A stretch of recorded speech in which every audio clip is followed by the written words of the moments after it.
Hi, good day. I am Ivy Anijin F. Sabanal, a graduate of Bachelor of Science in Computer Science at Our Lady of Lourdes College Foundation. For 3 years, I work as a barangay secretary at Barangay Unudait, Camarines Norte. In my last year of working, I decided to go back to school. As I work, I also study.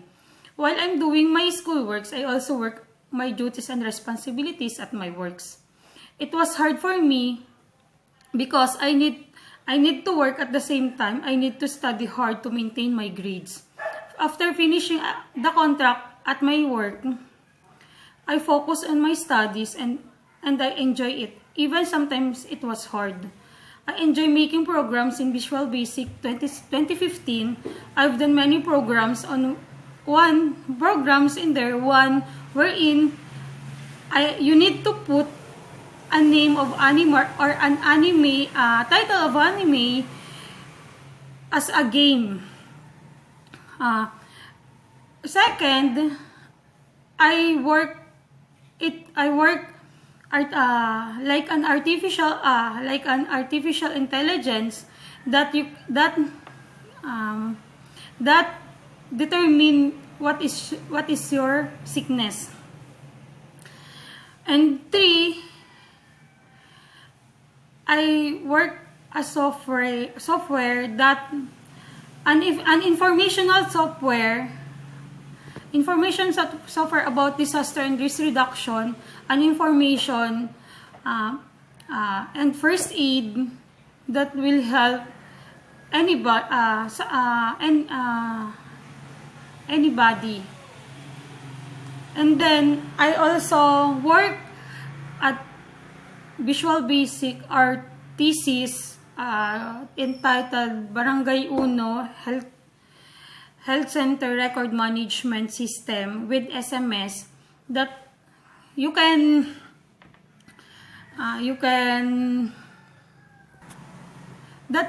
schedule where the pregnant women or a baby can back to the health center for their checkup and for their vaccine.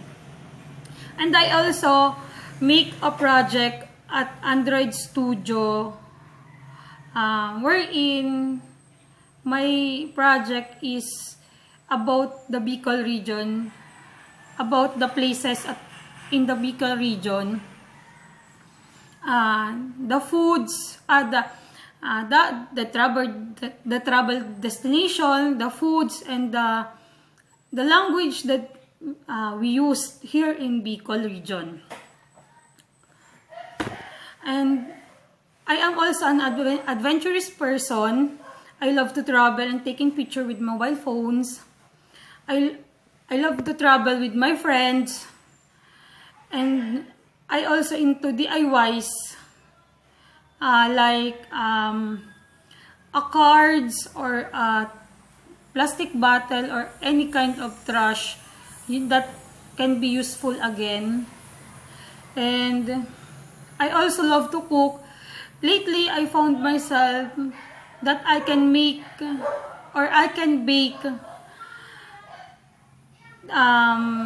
some cookies that I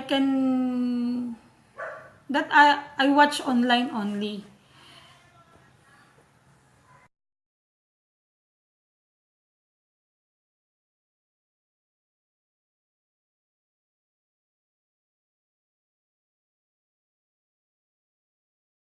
Or I can code, I can program, I can edit. I can code at Visual Studio 2015, Android Studio. I also know little about web programming, editing, video editing, picture editing, Photoshop, Adobe Photoshop, Adobe Premiere, and Adobe After Effects. And I also some of online editing sites.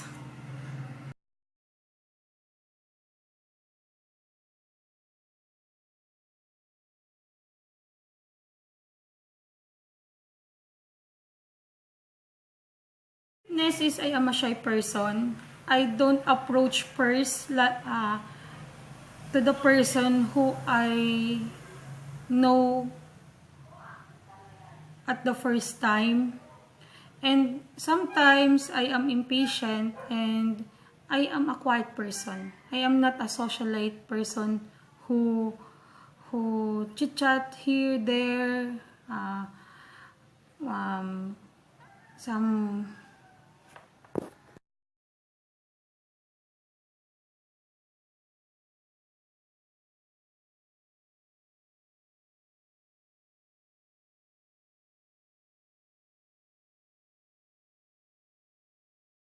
life learner. As of now, I am a scholar of Department of Information and Technology Communication here in Bicol, and I want to explore more. I want to learn about web and Android Studio mobile programming. I am interested on that field and more on editings.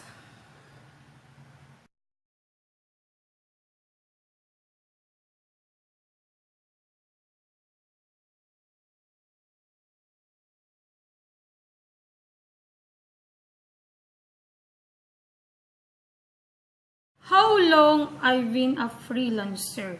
Um, in in terms on online freelancer, I am a new one. But here, a freelancer here, I am not because I think I am high school when I first my first job as a freelancer to make invitations and and tarpaulins, um, uh, newspaper, editing newspaper, like a newspaper for projects. Um,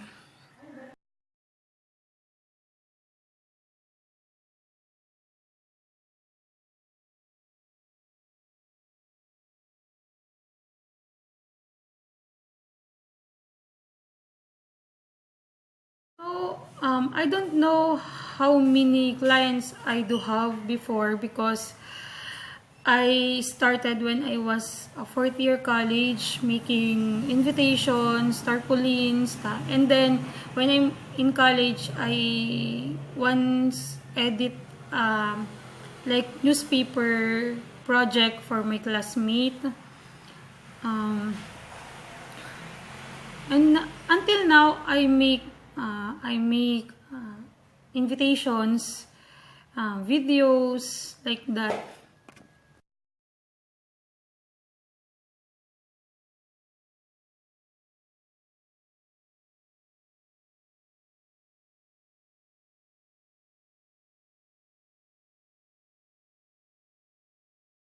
I can work from 6 p.m. till 12 to 2 a.m. in the morning.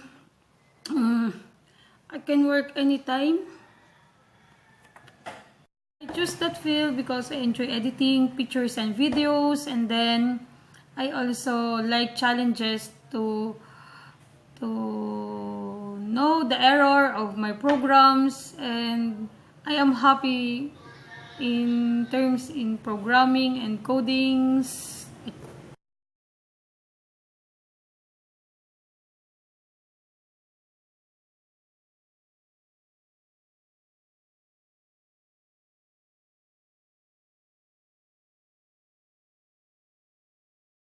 I can work from 6 p.m. till 12 to 2 a.m. in the morning. Mm, I can work anytime.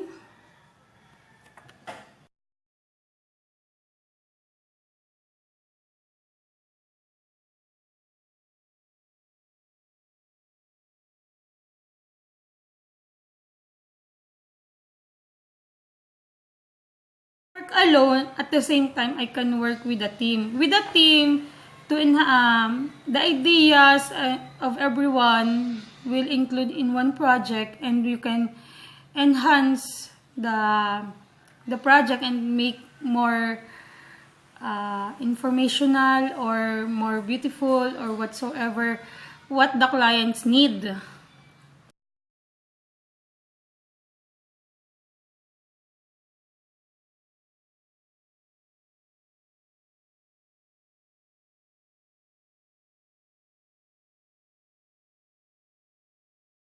The service fee range, it depends on the project that I will handle in the future. Um,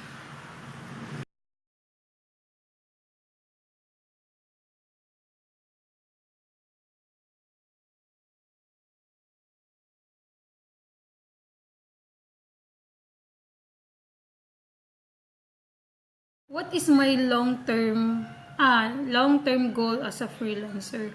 I think I want more challenging and more on game development or applications, softwares like that.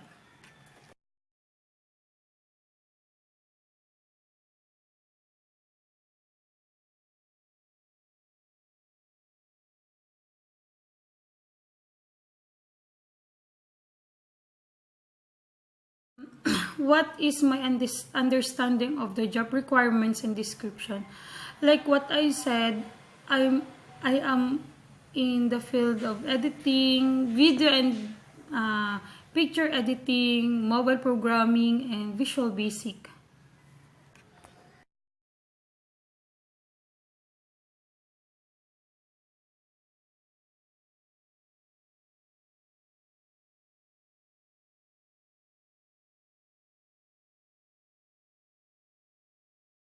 How do I take negative feedbacks? For me, negative feedbacks is not really negative. It was a lesson or a lesson for me in that project. What will I do to the next, and I can enhance my my mistakes or my mistakes in that project, and I can make it right in the next project.